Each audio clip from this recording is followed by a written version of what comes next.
नमस्कार, आप देख रहे हैं कैपिटल टीवी का खास शो महाराष्ट्र फाइल्स। आपके साथ मैं हूं परवीन शेख। आपको बताएंगे उद्धव की धमकी पर क्या होगा एक्शन, एकनाथ शिंदे ने कैसे उद्धव की उड़ाई नींद, सीएम फडणवीस ने कैसे राहुल को दिखाया आईना, अजित पवार के वार से विपक्ष में क्यों मचा है हंगामा और सुप्रिया सुले के बयान पर क्यों है यहां पर विपक्ष हैरान। इसके अलावा जानेंगे कौन किसकी बढ़ा रहा है टेंशन, कौन किसे दे रहा है चुनौती। साथ ही आपको इन सभी खबरों से कराएंगे रूबरू। लेकिन तमाम बड़ी खबरों में आगे बढ़ने से पहले एक नजर डालते हैं महाराष्ट्र की टॉप हेडलाइंस पर। उद्धव ठाकरे का बीजेपी और शिंदे पर वार, बोले हमें तोड़ने की कोशिश की तो सिर फोड़ देंगे। एकनाथ शिंदे और उद्धव में तेज हुई लड़ाई, बोले अभी पिक्चर बाकी है। राहुल गांधी को सीएम देवेंद्र फडणवीस का करारा जवाब, बोले दिल्ली चुनाव में हार से कांग्रेस का वजूद होगा खत्म। डिप्टी सीएम अजित पवार का विपक्ष पर निशाना, बोले जब हम हारे तो हम नहीं रोए ईवीएम पर। महाराष्ट्र चुनाव को लेकर सुप्रिया सुले का बड़ा बयान, राज ठाकरे का जिक्र कर चुनाव आयोग पर उठाए सवाल। खबरों में सबसे पहले बात उद्धव की धमकी की। महाराष्ट्र की सियासत एक बार फिर गर्मा गई है। अपनी पार्टी के कुछ नेताओं के एकनाथ शिंदे की शिवसेना में शामिल होने की खबरों के बीच उद्धव ठाकरे ने एकनाथ शिंदे और बीजेपी पर तीखा पलटवार किया है। उद्धव ठाकरे ने कहा, अगर आप यानी एकनाथ शिंदे और बीजेपी मर्द की औलाद हैं तो ईडी, सीबीआई, इनकम टैक्स और पुलिस को एक तरफ रख दें और हमारे साथ लड़ें। हम आपको दिखाएंगे कि असली शिवसेना कौन सी है। आप हमें तोड़ने की कोशिश करेंगे तो हम आपका सिर तोड़ देंगे। इससे पहले सूबे के डिप्टी सीएम एकनाथ शिंदे ने ऑपरेशन टाइगर के आरोपों को लेकर कहा था कि शेर की खाल पहनकर कोई शेर नहीं हो सकता, उसके लिए शेर का कलेजा होना चाहिए। मेरे काम से प्रभावित होकर सभी पार्टी के लोग मुझसे मिलते रहते हैं, इससे राजनीतिक रंग नहीं दिया जाना चाहिए। एकनाथ शिंदे ने कहा कि मैं जब मुख्यमंत्री था तब भी मेरे आवास वर्षा के दरवाजे सभी के लिए खुले रहते थे, आज भी हमारे दरवाजे सभी के लिए खुले। उन्होंने कहा कि ये तो ट्रेलर है, पिक्चर अभी बाकी है। एकनाथ शिंदे ने कहा कि भिवंडी, कल्याण और ठाणे जिलों से उद्धव गुट की शिवसेना के कई पदाधिकारी आज हमारी पार्टी में शामिल हुए। लोगों को शिवसेना पर भरोसा है। हम सुनिश्चित करें कि जो लोग घर पर बैठे हैं वो घर पर ही रहें, जब वो हारते हैं तो ईवीएम को दोष देते हैं। इतना ही नहीं, एकनाथ शिंदे ने विपक्ष पर तीखा हमला करते हुए कहा कि उन्हें 440 वोट का झटका महाराष्ट्र की जनता ने दिया है, उससे वो उभर नहीं पाए हैं। विधानसभा चुनाव में लोगों ने हम पर भरोसा जताया है, लोगों ने उन्हें एक ही झटका मारा है, लेकिन झटका सॉलिड मारा है। आपको बता दें कि एकनाथ शिंदे ने यहां पर कहा था कि उनकी तरफ से ऑपरेशन और टाइगर चलाया जा रहा है, जिसके तहत उद्धव गुट के कई सांसद उनके टच में हैं और वो जल्द एकनाथ शिंदे गुट में शामिल होंगे। खबरें तो यहां तक हैं कि ये सांसद जो हैं वो बीजेपी में भी जा सकते हैं। अब इसी से बौखलाए उद्धव ठाकरे ने कहा है कि वो एकनाथ शिंदे का सिर तोड़ देंगे। खबरों में आगे बढ़ते, डिप्टी सीएम एकनाथ शिंदे ने राहुल गांधी पर निशाना साधा। उन्होंने कहा कि महाराष्ट्र के नतीजों से राहुल गांधी को 440 वोट का झटका लगा है। शिंदे के मुताबिक राहुल गांधी पराजय के झटके से उभर नहीं पा रहे और महाराष्ट्र के नतीजों पर आरोप लगा रहे हैं। एकनाथ शिंदे ने राहुल गांधी को आड़े हाथों लिया। आपको बता दें कि राहुल गांधी ने यहां पर शुक्रवार को दिल्ली में एक प्रेस कॉन्फ्रेंस करके आरोप लगाया था कि महाराष्ट्र चुनाव से पहले भारी तादाद में लाखों नए वोटरों का रजिस्ट्रेशन किया गया था, जो कि बहुत बड़ा खेल था और इन वोटरों में सिर्फ और सिर्फ महायुति के लिए वोटिंग की गई, जिसकी वजह से महाराष्ट्र में महायुति की जीत हुई। राहुल गांधी के इस आरोप का जवाब देते हुए डिप्टी सीएम एकनाथ शिंदे ने कहा, विधानसभा चुनाव में राज्य में लाड़की बहनों की महालहर आई थी। उन्होंने विपक्षी दलों के सौतेले भाइयों को करारा जवाब दिया और महायुति को ऐतिहासिक जीत दिलाई। इस नतीजों से राहुल गांधी अभी तक बौखलाए हुए हैं, अब तक हार के सदमे से उभर नहीं पाए हैं। राहुल गांधी की इस आरोप का समर्थन उद्धव ठाकरे की शिवसेना ने भी किया है और मुंबई के एक कार्यक्रम में शिवसेना नेता संजय राउत और उद्धव ठाकरे ने उन पर निशाना साधते हुए कहा कि महाराष्ट्र में महायुति की जीत के लिए ये ईवीएम से भी बड़ा एक खेल था, जिसकी जांच होनी चाहिए और इसके लिए वो सुप्रीम कोर्ट तक जा सकते हैं। और खबरों में आगे का रुख करते हैं बात देवेंद्र फडणवीस की। राहुल गांधी ने महाराष्ट्र चुनाव पर सवाल उठाए और चुनाव आयोग को घेरा, जिस पर महाराष्ट्र के सीएम देवेंद्र फडणवीस का करारा जवाब भी सामने आ गया। फडणवीस ने कहा कि चुनाव आयोग ने सभी सवालों का जवाब दिया है। राहुल गांधी पर हार के डर से नया नैरेटिव सेट कर रहे हैं, क्योंकि उन्हें पता है कि 8 फरवरी को दिल्ली चुनाव के नतीजों से उनकी पार्टी का दिल्ली में नामो निशान खत्म हो गया है। उस दिन क्या बोलना, कैसे एक नया नैरेटिव तैयार करना है, वो उसी की तैयारी कर रहे हैं। इधर चुनाव आयोग ने भी कहा है कि वो राहुल गांधी के सभी सवालों का जवाब देने के लिए तैयार है। देवेंद्र फडणवीस ने आगे कहा, देखिए वोटर कहां से आए, किसका नाम काटा गया, किसका जोड़ा गया, इसका सारा जवाब चुनाव आयोग ने दिया है, इसलिए अब अलग से जवाब देने की आवश्यकता नहीं है। राहुल गांधी एक प्रकार से कवर फायरिंग कर रहे हैं क्योंकि उन्हें पता है कि दिल्ली चुनाव के नतीजों के बाद कांग्रेस का वजूद खत्म हो जाएगा। मैंने बार बार कहा है कि राहुल गांधी को चिंतन करने की जरूरत है, लेकिन वो केवल झूठी बातें बोलकर अपने मन को बहलाने का प्रयास करेंगे। उन्हें हार पर चिंतन करने की जरूरत है। फडणवीस ने सोशल मीडिया के जरिए भी राहुल गांधी पर तंज कसा। उन्होंने एक्स पर एक लंबा चौड़ा पोस्ट किया। उन्होंने लिखा कि जब एक ही चुटकुला बार बार सुनाया जाए तो उस पर हंसा नहीं करते।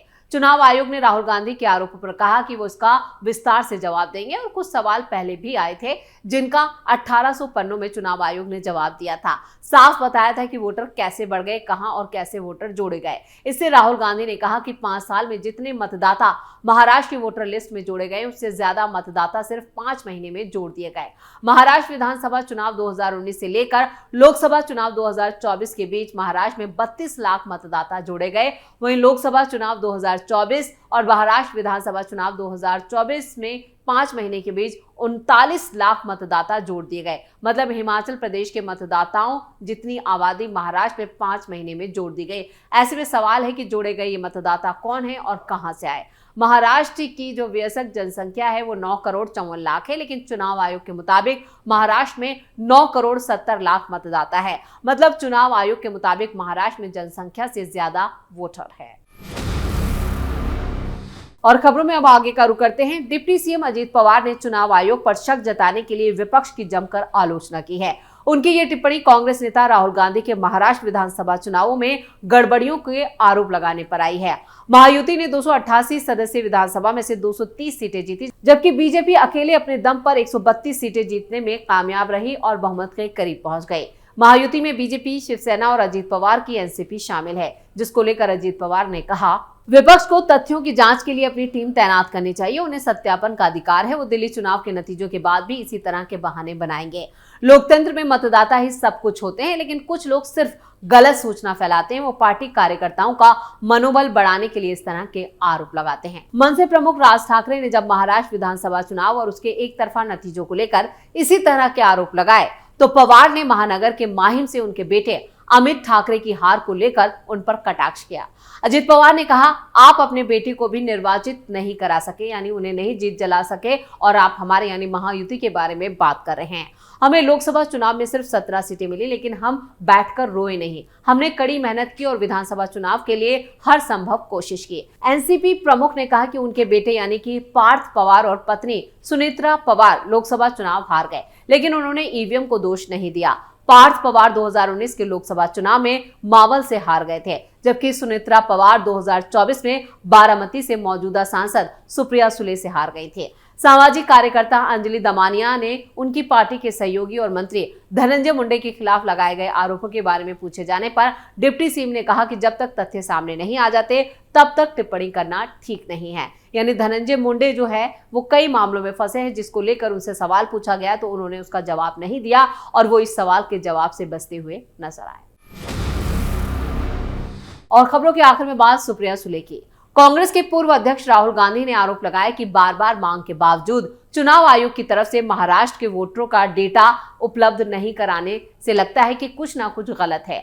लोकसभा में नेता प्रतिपक्ष ने शिवसेना यूबीटी के नेता संजय राउत और एनसीपी शरद चंद्र गुट की सांसद सुप्रिया सुले के साथ एक ज्वाइंट प्रेस कॉन्फ्रेंस की थी, जिसमें कहा था कि चुनाव आयोग को पारदर्शिता लानी चाहिए। महाराष्ट्र में लोकसभा और विधानसभा चुनावों से जुड़ी पूरे राज्य की वोटर लिस्ट मौजूद कराना उसकी जिम्मेदारी है। इसी दौरान सुप्रिया सुले ने कहा कि हमारे एक जीते हुए विधायक बैलेट से दोबारा चुनाव चाहते हैं। हम चाहते हैं कि मशीन की बजाय मत पत्र से चुनाव हो। राज ठाकरे ने भी इस पर सवाल उठाए। हमारी पार्टी तोड़ी, हमारे नए सिंबल से मिलता जुलता सिंबल दूसरे को दे दिया गया, जिससे हमें नुकसान हुआ।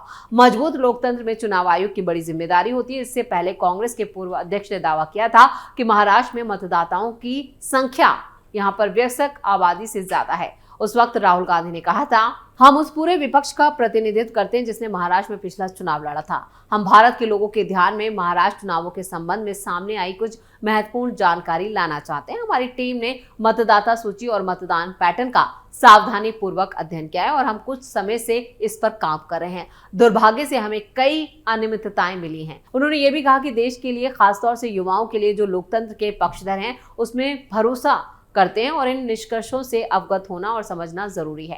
कांग्रेस के पूर्व अध्यक्ष ने दावा किया था कि पिछले साल लोकसभा चुनाव और फिर 5 महीने बाद हुए महाराष्ट्र विधानसभा चुनावों के बीच की जो समय था, उसमें हिमाचल प्रदेश की आबादी के बराबर की संख्या जो थी वो महाराष्ट्र के वोटरों को वहां पर जोड़ा गया। उनके मुताबिक लोकसभा चुनाव के बाद महाराष्ट्र के 5 महीनों में ही 39 लाख मतदाता जोड़े गए, जबकि पिछले 5 सालों में 32 लाख मतदाता जुड़े थे। उन्होंने सवाल किया कि ये मतदाता कहां से आए और ये कौन है। राहुल गांधी ने कहा कि हम आरोप नहीं लगा रहे, लेकिन विपक्ष के बार बार मांग करने के बावजूद चुनाव आयोग महाराष्ट्र में वोटरों का डेटा नहीं दे रहा है। इससे पता चलता है कि कुछ तो गलत है। उन्होंने दावा किया कि बड़ी संख्या में वोटर्स के नाम हटाए गए और इनमें ज्यादातर मतदाता जो थे वो अनुसूचित जाति, अनुसूचित जनजाति और अल्पसंख्यक समुदाय के थे। यानी बार बार चुनाव आयोग पर सवाल खड़ा किया जा रहा है महाविकास अघाड़ी की तरफ से, और इसी को लेकर दिल्ली में राहुल गांधी ने प्रेस कॉन्फ्रेंस की थी, जिसमें सुप्रिया सुले और संजय राउत भी उनके साथ मौजूद थे, जहां पर चुनाव आयोग पर कई आरोप लगाए गए।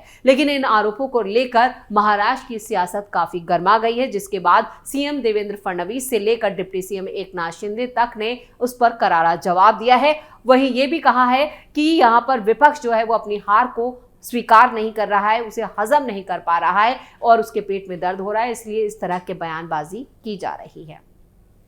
इसी के साथ महाराष्ट्र फाइल्स में खबरों का सिलसिला यहीं खत्म करते हैं।